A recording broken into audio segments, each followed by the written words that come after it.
pleasure, Neuvillette. Paimon didn't think you were going to have free time this hour of the day. Really?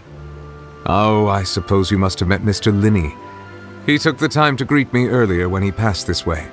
In any case, you came at a good time. I was just considering reaching out to you to set up a meeting, so I may explain some things that I haven't had the time to before. Aw, Paimon's glad that you remembered. Thank you for keeping us on your mind, what with you being busy and all. Alright, let's have it then. How was Fontaine actually saved? The whole business is still quite the mystery to us. It is strange how words can often leave a bitter taste in the mouth when it finally comes time to say them out loud.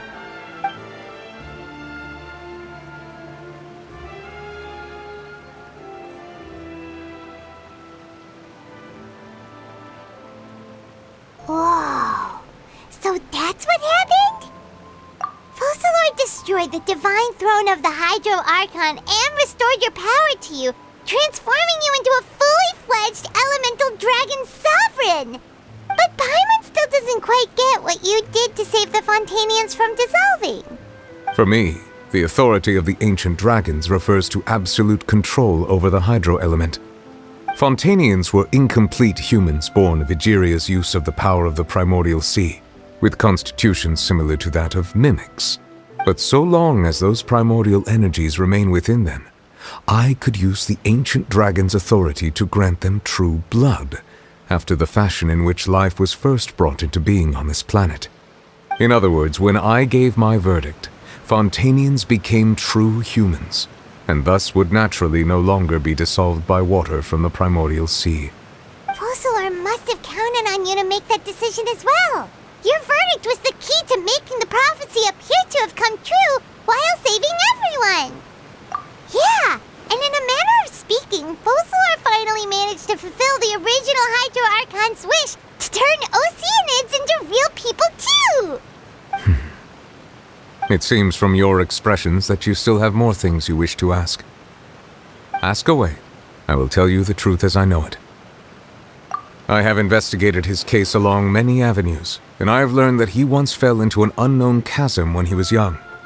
There, by chance, he awakened the all-devouring narwhal. But whether it be by sentiment or reason, that should not have been enough to consider him the root cause of the disaster. At most, he would have had tangential liability. As for the judgment passed by the Oratrice during the trial, whether it was due to that liability by association or Focalor deliberately using him to buy time for us on the assumption that he would be able to hold the creature off, I cannot say. Guess Focalor had Fontainians in mind the whole time. In the end, it was thanks to her that they finally became real humans. Hang on a second. Paimon suddenly got another question.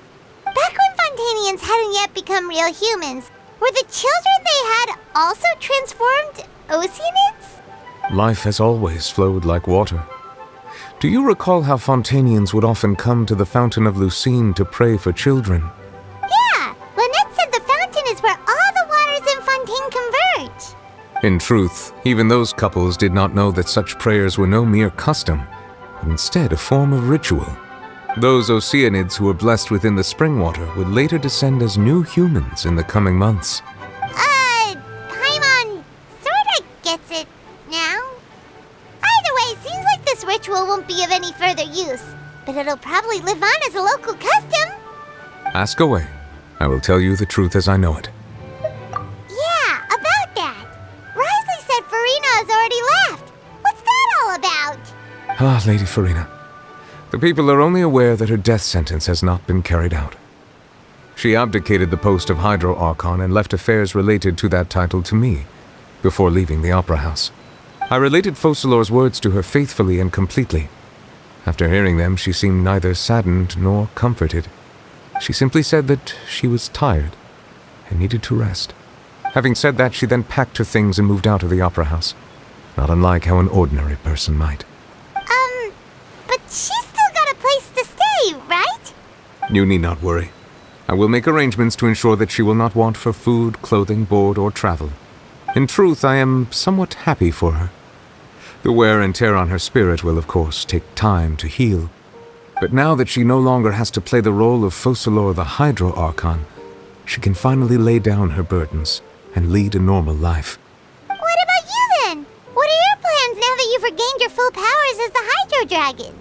After Focalor passed on, the Oratrice also ceased to function. This matter will directly affect our trials. After much careful consideration, I've decided to take over its role in our courts. From now on, I shall hear cases and pass verdicts by myself. Looks like you're still considering stuff from the perspective of the Udex, huh? As an elemental dragon, there are indeed many things that I must do. But this power and this duty, in a manner of speaking, you could say that both were granted to me. As such, before I attend to my other responsibilities, I must first and foremost continue to serve Fontaine as its highest judge. The duty of the Hydro Sovereign and the duty of the Udex shall coexist within my person. Additionally, the Hydro Archon's departure has brought about another problem, which is that the Opera House shall no longer produce indemnitium. That's true. That power was derived from the people's faith in the Hydro Archon, wasn't it? Wait, but the various mechs and machines in the city are all still okay. Where are they getting their energy from? As I am now, I have full command over New Musia, and it can serve as a complete substitute. Another reason why I cannot quite leave Fontaine immediately. Wow. This ancient dragon's authority stuff is really quite useful, huh? Ask away. I will tell you the truth as I know it. Oh, that's right! They say you've given it to the knave as a diplomatic gift or something! Leaving aside their intentionality, the two Fatui Harbingers have indeed done much for us during this crisis. Their sole remaining goal in Fontaine, at least at this point, would seem to be the Gnosis. The Oratrice has ceased to function. The Hydro Archon's divine throne is now no more, and I do not need the Gnosis's power. As such, it has lost all meaning for Fontaine. If the Fatui have impure designs, then we might as well accede to their request now, and avoid unnecessary conflict. What complicated considerations! Paimon thought you were just giving it to them out of gratitude to the knave and as an apology to Child. Ask away. I will tell you the truth as I know it. You will soon be heading to Natlan, I presume. I'm afraid that I have little talent as a travel guide, so all I can do is tell you what I know about that land. As far as I'm aware, Natlan can be said to be a nation of dragons. A nation of dragons? You mean like you? No, I suspect that I would not find myself welcome there. Unlike ancient dragons such as myself, the dragons of Natlan have undergone long years of development and evolution. Large numbers of them have entered a form of coexistence with humanity. Natlan is also the nation of war. War ravages those lands like an undying flame. There is one other piece of information I got incidentally from my negotiations with the knave that I believe may be useful to you. The Harbinger known as the Captain has thrown his hat into the endless ring of war. The Captain. Sounds like a real tough customer. Seriously, everywhere you look, there's a Fatui Harbinger doing their thing. I suggest that you fully prepare yourself before going to Natlan. In the meantime, Fontaine's doors will always be open to you. Ask away. I will tell you the truth as I know it. Hang on a sec. Paimon's still got a question about Gnosis. When we spoke to Linny earlier, he mentioned that your attitude towards giving away the Gnosis had clearly changed. We guessed that there might be some reason for it that only you were aware of. No wonder the House of the Hearth is the Fatui's intelligence division. They are certainly sharp. So regarding this specific issue, I was just getting ready to share something with you. What is it? In truth, I exchanged some further words with that lady named Skirk after sending you two back to the surface. It went something like this.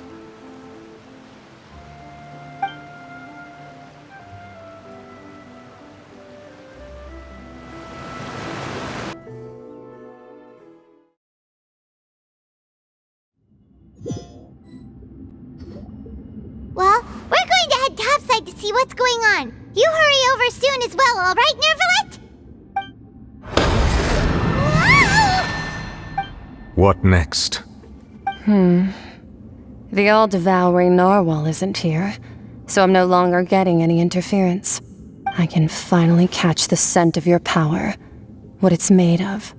It is the authority of the planet's primordial dragons, but with something very similar to a god's curse mixed in.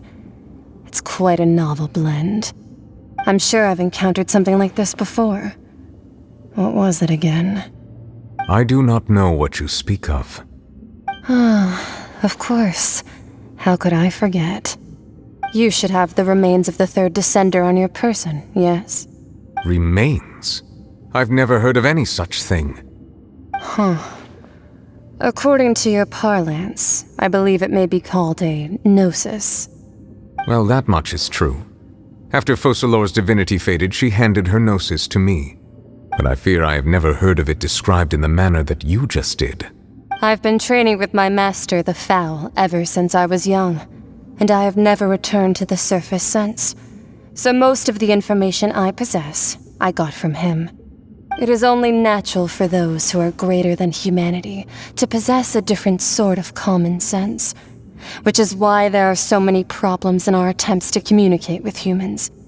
Regardless, you should probably get rid of objects of misfortune to prevent any disasters from befalling you.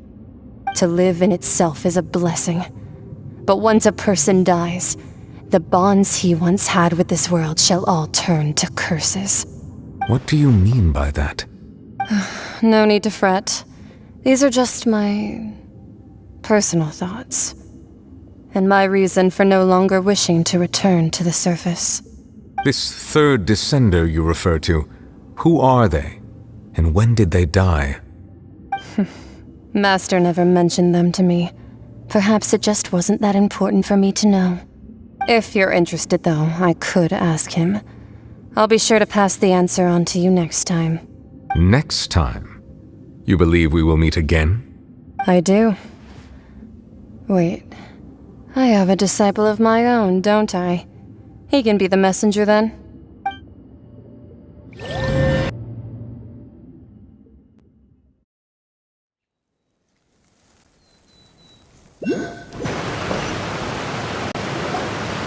That's what she told me.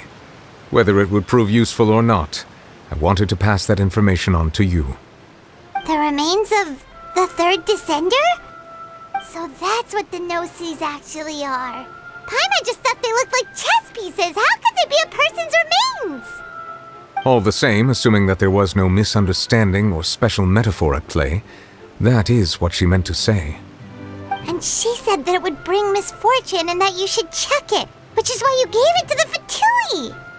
If she speaks the truth, then I would simply be putting Fontaine at unnecessary risk by keeping it here.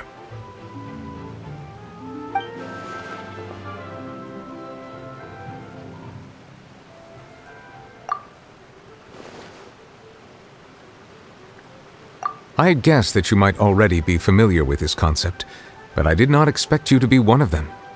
That means that the Gnosis, which are exceedingly element-compatible and can even enhance elemental abilities, do indeed come from the third descender. I wonder, does your body also possess similar properties? Like being able to use elemental powers without a vision. That does sort of count as special compatibility, right? No, let's not think about this stuff right now. It just feels creepy. Comparing the Traveler to the dead third descender and all. That's what you say, but this topic still feels like bad luck.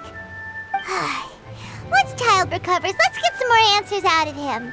Or go look for his master and get the answers that way.